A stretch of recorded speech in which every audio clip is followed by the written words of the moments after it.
입냄새, 노화 때문이 아니에요. 숨은 원인과 해결법. 혹시 어제 대화 중에 상대방이 갑자기 고개를 돌리거나 한 발짝 뒤로 물러서는 걸 보셨나요? 혹시 손자가 할머니, 할아버지 뽀뽀를 거부한 적이 있나요? 지금 이 순간 마스크를 쓰고 계신가요? 사실 그 이유가 여러분이 생각하는 것과 전혀 다를 수 있습니다. 오늘 이 영상을 끝까지 보시면 50년 넘게 여러분을 괴롭혔던 그 문제의 진짜 원인을 알게 되실 겁니다. 1. 입냄새. 단순히 나이 탓일까요? 많은 분들이 나이가 들면서 입냄새가 나는 건 당연하다고 생각하십니다. 나이 들면 다 그런 거야라며 체념하고 계시는 분들이 정말 많으시죠. 하지만 이건 완전히 잘못된 생각입니다. 72세 김영수 어르신의 이야기를 들어보세요. 김 어르신은 3년 전부터 심해진 입냄새 때문에 손자들과의 만남이 괴로워졌습니다. 할아버지, 입에서 냄새 나요라는 6살 손자의 직설적인 말에 마음이 찢어질 것 같았다고 하시더군요. 그래서 가족 모임에서도 항상 마스크를 쓰고 대화할 때도 손으로 입을 가리는 습관이 생겼습니다.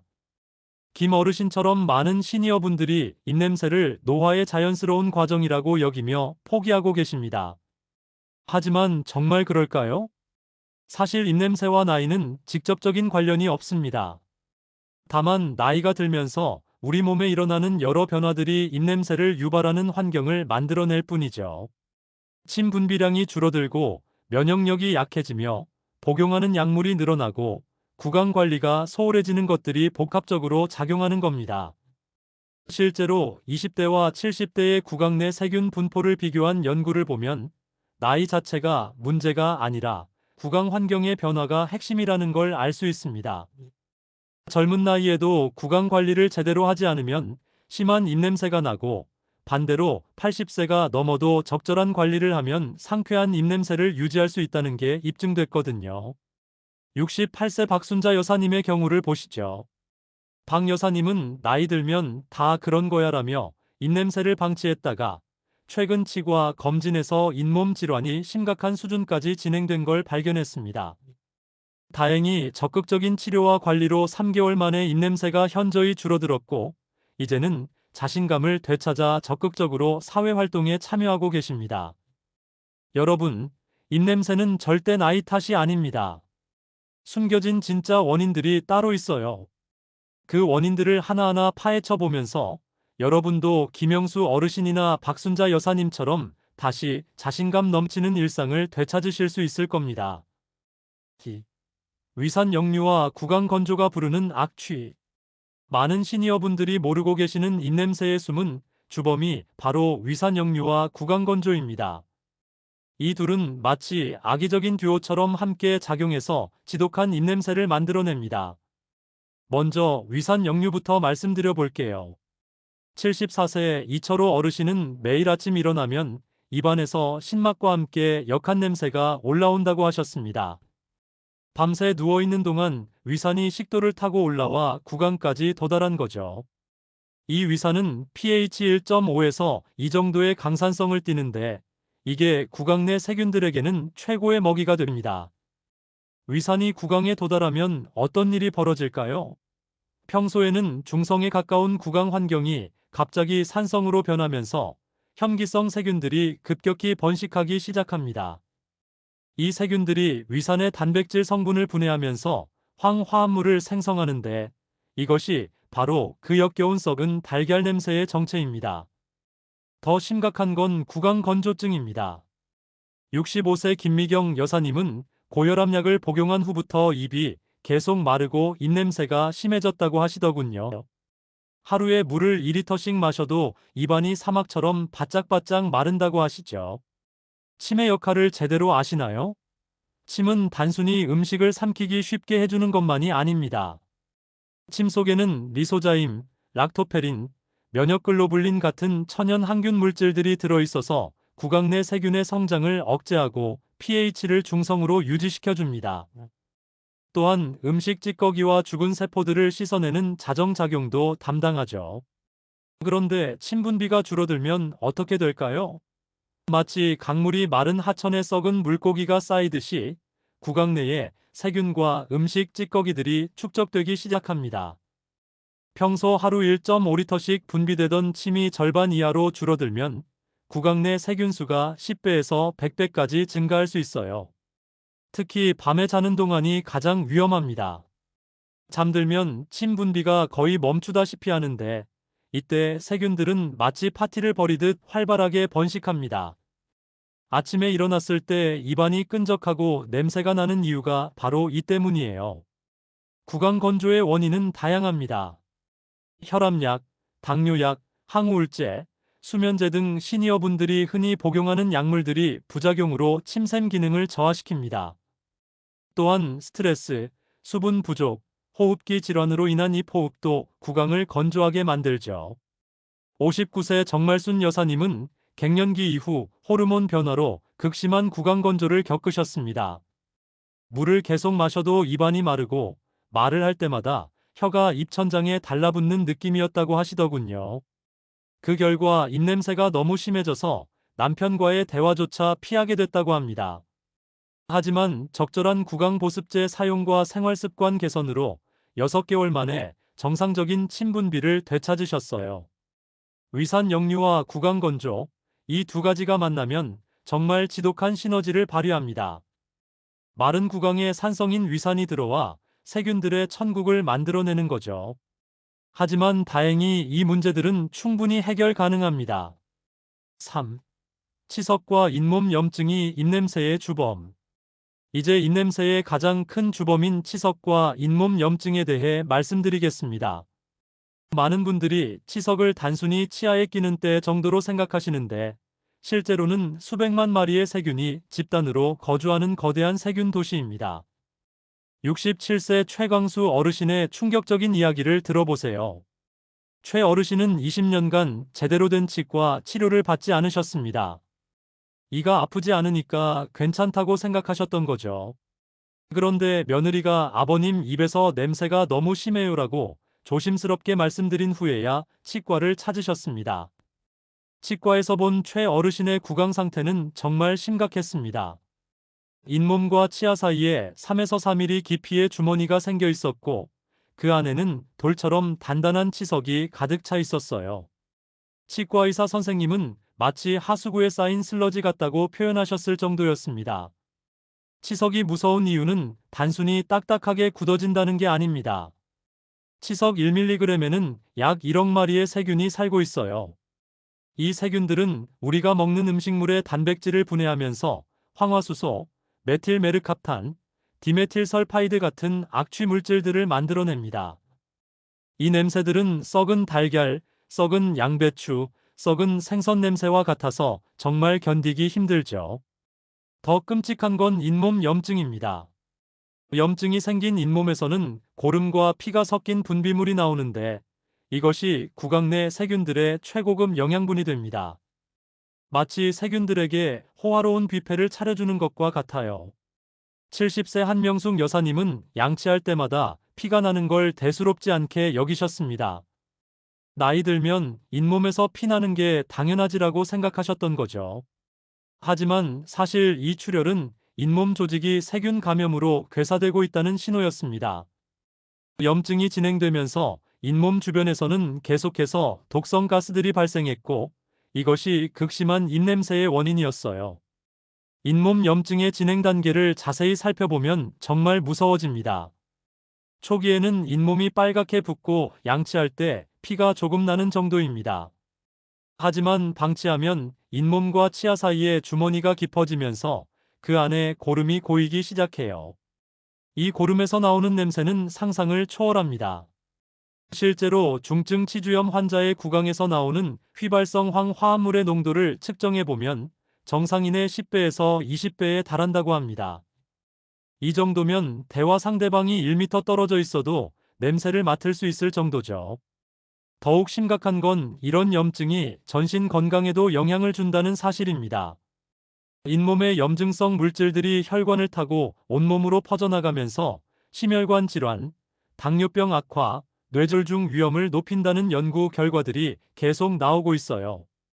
하지만 희망적인 소식도 있습니다. 최광수 어르신은 6개월간의 치주 치료 후 완전히 달라졌습니다. 치석 제거와 잇몸 치료를 받고 올바른 양치 방법을 익히신 후 입냄새가 90% 이상 개선됐다고 하시더군요. 이제는 손자들과 뽀뽀하며 놀 수 있게 됐다고 환하게 웃으시며 말씀하시는 모습이 정말 인상적이었습니다. 4. 혀에 낀 백태가 주는 악영향. 거울을 보면서 혀를 내밀어 보세요. 혹시 혀 표면에 하얀 막이나 누런 막이 끼어 있지 않나요? 이것이 바로 백태인데 많은 분들이 간과하는 입냄새의 또 다른 주범입니다. 62세 오준석 어르신의 경우를 보겠습니다. 오 어르신은 치아도 건강하고 잇몸도 별 문제 없어 보였는데도 입냄새가 심했어요. 본인도 답답해 하셨죠. 그런데 혀를 자세히 보니 문제가 보였습니다. 혀 뒷부분에 두꺼운 백태가 마치 융단처럼 깔려 있었던 거예요. 혀의 표면을 확대해서 보면 정말 놀랍습니다. 수천 개의 작은 돌기들이 울퉁불퉁하게 배열되어 있는데 이 사이사이가 세균과 음식 찌꺼기들이 숨기에 완벽한 은신처가 됩니다. 특히 혀 뒷부분은 칫솔로도 닦기 어려운 부위라서 청소가 잘 안 되죠. 백태의 정체는 무엇일까요? 죽은 세포, 음식 찌꺼기, 세균, 그리고 세균이 만들어낸 독성 물질들이 층층이 쌓여서 만들어진 복합체입니다. 마치 오래된 하수구 벽면에 붙은 때와 비슷하다고 보시면 됩니다. 이 백태 속에 사는 세균들은 주로 혐기성 세균들인데 이들이 단백질을 분해하면서 만들어내는 황화합물의 농도가 정말 높습니다. 연구에 따르면 구강 내 악취 물질의 80% 이상이 혀 뒷부분에서 생성된다고 해요. 75세 이명희 여사님은 아무리 양치를 열심히 해도 입냄새가 없어지지 않아서 고민이었습니다. 하루에 3번씩 양치하고 가글까지 하는데도 말이죠. 그런데 혀 청소를 시작한 후 놀라운 변화가 있었어요. 혀 스크래퍼로 백태를 제거하자 그동안 도무지 없어지지 않던 입냄새가 현저히 줄어든 거죠. 백태가 두꺼워지는 이유는 여러 가지입니다. 구강 건조, 흡연, 음주, 매운 음식 섭취, 스트레스 등이 모두 백태 형성을 촉진시킵니다. 특히 시니어분들은 침 분비량이 줄어들면서 자연스러운 세정 작용이 약해져서 백태가 더 쉽게 쌓이죠. 백태의 색깔도 다양합니다. 흰색이나 연한 노란색은 비교적 가벼운 상태지만 갈색이나 검은색을 띈다면 상당히 오래된 백태로 심각한 악취를 동반합니다. 때로는 녹색을 띠기도 하는데 이는 특정 세균이나 곰팡이의 번식을 의미할 수 있어요. 69세 박동진 어르신은 커피를 하루에 5잔씩 드시는 분이셨는데 혀에 진한 갈색 백태가 끼어 있었습니다. 커피의 타닌 성분과 백태가 결합하면서 더욱 끈질긴 악취를 만들어내고 있었던 거죠. 커피 섭취량을 줄이고 혀 청소를 병행하신 후에는 입냄새가 극적으로 개선됐습니다. 백태 제거는 생각보다 간단합니다. 혀 스크래퍼나 칫솔을 이용해서 혀 뒷부분부터 앞쪽으로 부드럽게 긁어내면 돼요. 하지만 너무 세게 하면 혀 표면이 상처날 수 있으니 주의하셔야 합니다. 처음에는 구토감이 날 수 있지만 며칠 지나면 익숙해지실 거예요. 5. 틀니와 보철물의 세균 번식 문제. 틀니나 임플란트 같은 보철물을 사용하시는 분들이라면 특별히 주의해야 할 입냄새 원인이 있습니다. 바로 보철물 틈새에서 벌어지는 세균의 대번식이죠. 73세 서봉달 어르신의 이야기를 들어보시죠. 서 어르신은 5년 전에 틀니를 맞추신 후 입냄새가 갑자기 심해졌습니다. 처음에는 적응 과정이라고 생각하셨는데 시간이 지나도 냄새가 더 심해지기만 했어요. 심지어 틀니를 뺀 상태에서도 틀니 자체에서 역한 냄새가 났습니다. 틀니의 문제점은 천연 치아와 달리 표면이 다공성 소재로 되어 있다는 점입니다. 미세한 구멍들 사이로 세균과 음식 찌꺼기들이 스며들어가서 번식하기 시작하는 거죠. 특히 틀니와 잇몸 사이의 틈새는 세균들에게 최고의 서식지가 됩니다. 더욱 심각한 건 많은 분들이 틀니 관리를 소홀히 한다는 점입니다. 천연 치아보다 관리가 쉬울 거라고 생각하시지만 실제로는 더 세심한 관리가 필요해요. 틀니 전용 세정제 없이 일반 치약으로만 닦으시거나 아예 물로만 헹구고 끝내시는 분들이 많으시더군요. 실제로 틀니 사용자를 대상으로 한 연구를 보면 제대로 관리되지 않은 틀니에서는 일반 구강보다 세균 농도가 10배에서 50배까지 높게 나타났습니다. 이 세균들이 만들어내는 악취 물질의 양도 비례해서 증가하죠. 65세 윤혜자 여사님은 부분 틀니를 사용하시는데 틀니를 끼고 자는 습관이 있었습니다. 밤새 틀니 아래쪽은 치매 순환이 차단되면서 세균들의 무법지대가 됐어요. 아침에 틀니를 빼면 그 아래 잇몸에서 독한 냄새가 올라왔다고 하시더군요. 마치 며칠 동안 밀폐된 용기에 음식을 보관했다가 열었을 때의 그런 냄새였다고 합니다. 임플란트도 마찬가지입니다. 많은 분들이 임플란트는 인공치아니까 충치도 안 생기고 관리가 쉬울 거라고 생각하십니다. 하지만 이건 큰 오해예요. 임플란트 주변 잇몸은 천연 치아보다 세균 감염에 더 취약합니다. 71세 김동수 어르신은 임플란트 수술 후 관리를 소홀히 하다가 임플란트 주변에 심각한 염증이 생겼습니다. 임플란트와 잇몸 사이로 고름이 계속 나오면서 입 전체에서 썩은 냄새가 진동했어요. 더 무서운 건 이 염증이 임플란트를 지지하는 뼈까지 녹여버릴 수 있다는 점입니다. 보철물 관리의 핵심은 틈새 청소입니다. 일반 칫솔로는 절대 닿을 수 없는 미세한 틈새들을 전용 도구로 깨끗이 청소해야 해요.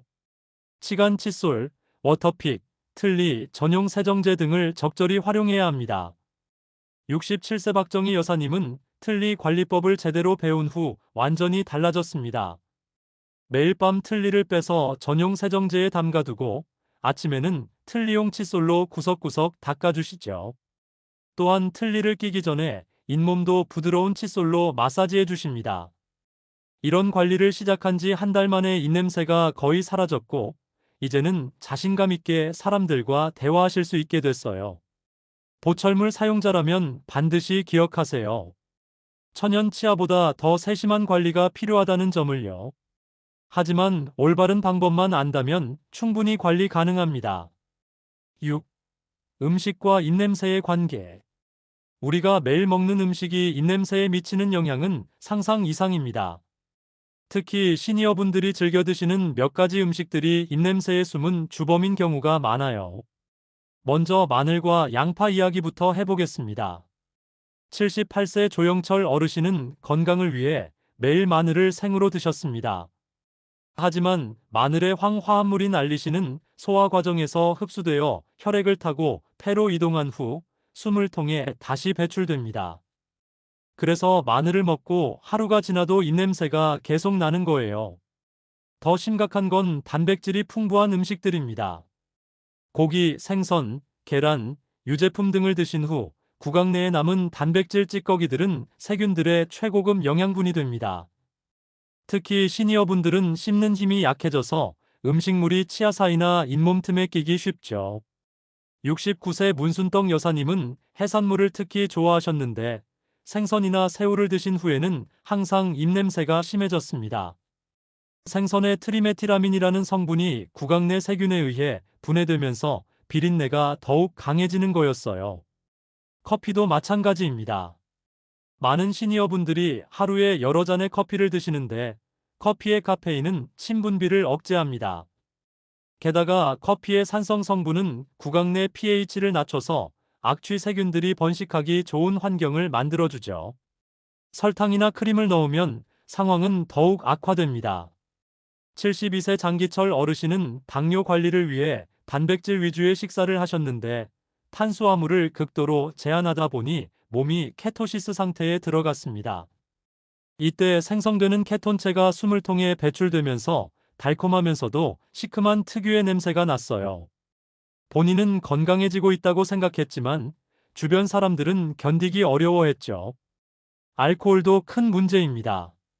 적당한 음주도 구강을 건조하게 만들고 알코올이 분해되면서 생성되는 아세트알데히드는 독특한 악취를 만들어냅니다. 특히 소주나 맥주를 자주 드시는 분들은 구강 내 알코올 농도가 지속적으로 높아져서 세균 번식이 촉진돼요. 하지만 입냄새를 줄여주는 음식들도 있습니다. 녹차의 카테킨 성분은 강력한 항균 작용을 하고 요구르트의 유산균은 구강 내 유해 세균을 억제합니다. 74세 신혜숙 여사님은 매일 무설탕 요구르트를 드시고 녹차를 자주 마신 후 입냄새가 현저히 줄어들었다고 하시더군요. 파슬리, 민트 같은 허브류도 천연 구강 청정제 역할을 합니다. 클로로필 성분이 악취 분자를 중화시켜 주거든요. 사과나 당근 같은 섬유질이 풍부한 과일과 채소는 씹는 과정에서 치아 표면을 깨끗하게 닦아주는 효과도 있어요. 7. 입냄새 개선을 위한 습관 바꾸기. 이제 실제로 입냄새를 개선할 수 있는 구체적인 생활 습관들을 알아보겠습니다. 작은 변화들이 모여서 큰 개선을 만들어낼 수 있어요. 가장 기본이 되는 건 올바른 양치 습관입니다. 66세 김영수 어르신은 50년간 같은 방식으로 양치를 하셨는데 치과에서 올바른 방법을 배운 후 완전히 달라졌어요. 기존에는 30초 정도로 대충 닦고 끝냈는데 이제는 3분 이상 꼼꼼히 닦으시죠. 올바른 양치법의 핵심은 시간과 각도입니다. 칫솔을 45도 각도로 잇몸 쪽에 대고 작은 원을 그리듯이 부드럽게 움직여야 해요. 힘을 너무 세게 주면 잇몸이 상처나고 치아 표면이 마모될 수 있습니다. 마치 아기를 어루만지듯이 부드럽게 해야 해요. 시간 칫솔과 치실 사용도 필수입니다. 71세 이순자 여사님은 처음 치간 칫솔을 사용했을 때의 충격을 생생하게 기억하고 계시더군요. 치아 사이에서 나온 찌꺼기에서 역한 냄새가 났는데 그때서야 양치만으로는 부족하다는 걸 깨달으셨다고 해요. 물 마시는 습관도 중요합니다. 하루에 최소 8잔의 물을 조금씩 자주 마셔야 해요. 한 번에 많이 마시는 것보다는 30분마다 한 모금씩 마시는 게 구강 습도 유지에 더 효과적입니다. 75세 박철수 어르신은 알람을 맞춰놓고 30분마다 물을 마시는 습관을 들이신 후 구강 건조와 입냄새가 현저히 개선됐다고 하시더군요. 식후 관리도 핵심입니다. 식사 후 30분 이내에 양치를 하는 게 이상적이지만 외출 중이라면 최소한 물로라도 입안을 헹궈주세요. 특히 단백질이나 당분이 많은 음식을 드신 후에는 더욱 중요해요. 68세 최명자 여사님은 외출할 때 항상 작은 물병을 들고 다니시면서 식사 후에 입안을 헹구는 습관을 들이셨습니다. 처음에는 번거로웠지만 한 달 후에는 입냄새 걱정 없이 자유롭게 사람들과 만날 수 있게 됐다고 하시더군요. 잠자리 습관도 중요합니다. 잠들기 전 양치는 물론이고 베개를 적절히 높여서 위산 역류를 방지해야 해요. 또한 옆으로 누워서 자는 것보다는 살짝 상체를 높인 상태에서 자는 게 좋습니다. 금연과 금주도 필수입니다. 77세 정구영 어르신은 50년간 담배를 피우셨는데 담배를 끊은 후 3개월 만에 입냄새가 극적으로 개선됐어요. 담배의 니코틴과 타르 성분이 구강 조직을 손상시키고 세균 번식을 촉진시켰던 거죠. 스트레스 관리도 중요합니다. 스트레스는 침 분비를 억제하고 면역력을 떨어뜨려서 구강 내 세균 번식을 촉진시킵니다. 74세 홍길동 어르신은 손자 입시 스트레스로 입냄새가 갑자기 심해졌다가 명상과 산책을 통해 스트레스를 해소한 후 다시 호전됐다고 하시더군요. 정기적인 구강 검진도 빼놓을 수 없습니다. 6개월마다 한 번씩은 치과를 방문해서 전문적인 스케일링을 받고 숨어있는 문제들을 조기에 발견해야 해요. 혼자서는 절대 제거할 수 없는 치석들을 전문가가 깨끗하게 제거해 줄 때의 상쾌함은 경험해 보신 분들만 아실 거예요. 8. 구강세정제, 어떻게 써야 효과적일까? 구강세정제에 대한 오해가 참 많습니다. 많은 분들이 구강세정제만 사용하면 모든 문제가 해결될 거라고 생각하시거나 반대로 전혀 효과가 없다고 여기시는 경우가 많아요. 하지만 올바르게 사용하면 입냄새 개선에 큰 도움이 됩니다. 70세 강명희 여사님의 실수담을 들어보세요. 강 여사님은 양치 대신 구강세정제만 사용하시면서 이게 더 간편하고 효과적일 것이라고 생각하셨습니다. 하지만 3개월 후 입냄새는 더욱 심해졌어요. 구강세정제로는 물리적인 플라그 제거가 불가능하기 때문이죠. 구강세정제의 올바른 사용법을 알아보겠습니다. 가장 중요한 건 양치 후에 사용하는 거예요. 양치로 플라그와 음식 찌꺼기를 제거한 후 구강세정제로 세균을 살균하고 입안을 헹궈내는 순서가 맞습니다. 사용할 때는 15에서 20ml 정도를 입에 머금고 30초에서 1분간 골고루 헹궈주세요. 이때 가글하듯이 목 뒤까지 헹궈주는 게 좋아요. 목 뒷부분에도 세균들이 많이 서식하거든요. 73세 박영진 어르신은 구강세정제 사용 후 바로 물로 헹구는 실수를 하셨습니다. 이렇게 하면 구강세정제의 항균 성분이 씻겨나가서 효과가 반감돼요.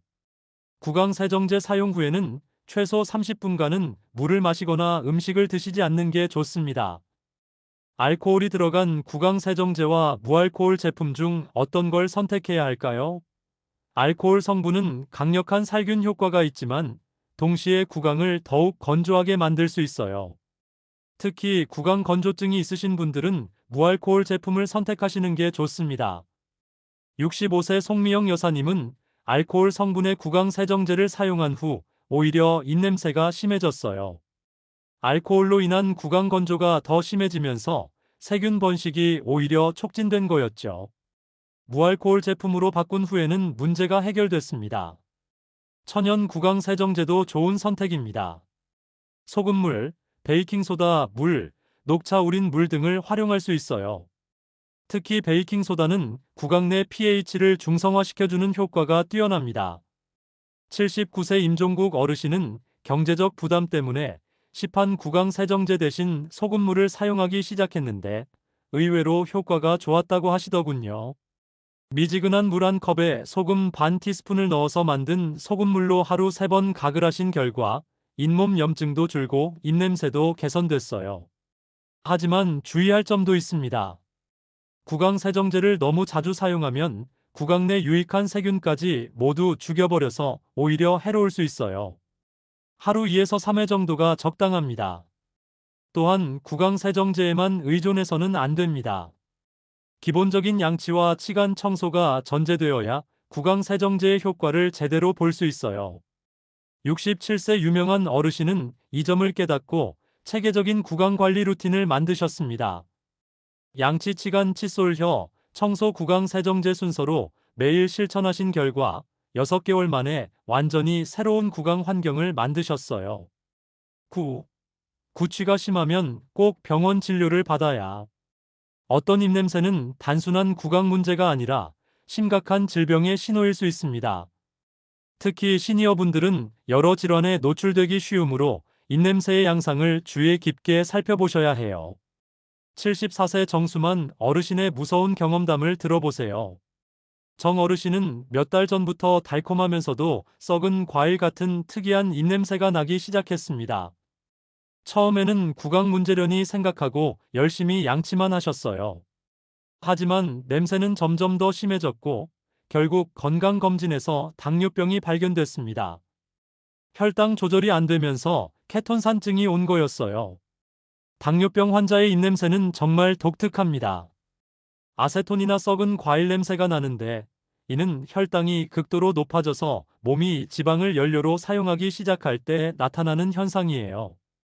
이런 냄새가 난다면 즉시 병원을 찾아야 합니다. 간 질환도 특별한 입냄새를 만들어냅니다. 77세 송기봉 어르신은 생선 비린내 같은 냄새가 계속 났는데 나중에 간경화 진단을 받으셨어요. 간 기능이 떨어지면서 암모니아를 제대로 처리하지 못해서 생긴 냄새였던 거죠. 신장 질환의 경우에는 소변 냄새 같은 암모니아 냄새가 납니다. 72세 박영희 여사님은 이런 냄새 때문에 치과를 여러 번 방문했지만 구강에는 문제가 없었어요. 결국 내과 검진에서 만성 신부전이 발견됐습니다. 위장 질환으로 인한 입냄새도 흔합니다. 위염, 위궤양, 십이지장 궤양 등이 있으면 소화가 제대로 안 되면서 음식물이 위에서 발효되거나 부패합니다. 이때 생성되는 가스들이 식도를 타고 올라와서 입냄새를 만들어내죠. 69세 장철민 어르신은 만성 위염으로 인해 새벽마다 신물이 올라오고 입에서 썩은 냄새가 났습니다. 위산 억제제 복용과 식습관 개선으로 위염을 치료한 후에는 입냄새도 함께 사라졌어요. 호흡기 질환도 입냄새의 원인이 될 수 있습니다. 축농증, 편도선염, 후비루 등이 있으면 콧속이나 목 뒤에서 고름이나 분비물이 나오면서 악취를 발생시킵니다. 특히 축농증은 코막힘으로 인한 입호흡까지 유발해서 구강건조를 더욱 악화시키죠. 75세 김순희 여사님은 만성 축농증으로 항상 코가 막혀서 입으로 숨을 쉬셨는데 이로 인해 구강이 극도로 건조해지고 입냄새가 심해졌습니다. 이비인후과 치료로 축농증을 개선한 후에는 자연스럽게 입냄새도 줄어들었어요. 그렇다면 언제 병원을 찾아야 할까요? 첫째, 구강 관리를 열심히 해도 2주 이상 입냄새가 지속될 때입니다. 둘째, 냄새의 양상이 갑자기 바뀌거나 전에 없던 특이한 냄새가 날 때예요. 셋째, 입냄새와 함께 다른 증상들이 동반될 때입니다. 예를 들어 입냄새와 함께 갑작스러운 체중 감소, 극심한 갈증, 잦은 소변이 있다면 당뇨병을 의심해야 해요. 입냄새와 함께 황달, 복부 팽만감, 식욕부진이 있다면 간 질환을 생각해 봐야 합니다. 80세 조영호 어르신은 입냄새를 대수롭지 않게 여기다가 뒤늦게 구강암 진단을 받으셨습니다. 초기에는 단순한 염증으로 생각했지만 계속되는 악취와 함께 궤양이 생기면서 결국 큰 병원을 찾게 된 거죠. 다행히 조기 발견으로 완치하셨지만 조금만 늦었다면 큰일 날 뻔했어요. 병원에서는 정확한 원인 진단을 위해 다양한 검사를 진행합니다. 구강 검사는 물론이고 필요에 따라 혈액 검사, 소변 검사, 영상 검사 등을 통해 전신 질환 여부를 확인해요. 조기 발견이 치료의 핵심이므로 망설이지 말고 전문의의 도움을 받으시길 바랍니다. 지금까지 입냄새의 진짜 원인들과 해결법에 대해 자세히 알아봤습니다. 위산 역류와 구강 건조, 치석과 잇몸 염증, 혀의 백태, 보철물 관리 문제, 그리고 음식과의 관계까지 모든 것을 살펴봤죠. 여러분이 기억해야 할 가장 중요한 사실은 입냄새가 절대 나이 탓이 아니라는 점입니다.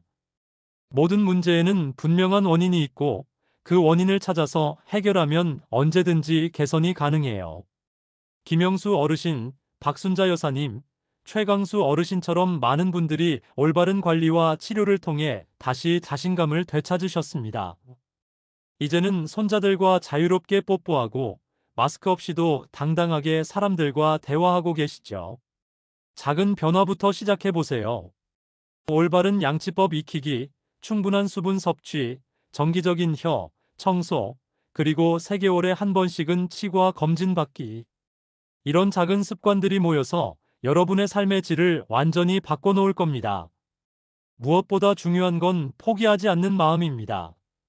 나이 들면 다 그런 거야라고 체념하지 마시고 적극적으로 해결책을 찾아보세요. 75세든 85세든 언제 시작해도 늦지 않습니다. 마지막으로 당부드리고 싶은 말씀은 구강 관리를 면역력 관리라고 생각하세요. 건강한 구강은 건강한 노년의 시작입니다. 오늘부터 새로운 구강 관리 습관을 시작해서 더욱 활기찬 시니어 라이프를 만들어 가시길 바랍니다. 여러분의 소중한 시간을 내어 이 영상을 시청해 주셔서 감사합니다. 더 건강한 내일을 위해 오늘도 화이팅 하세요.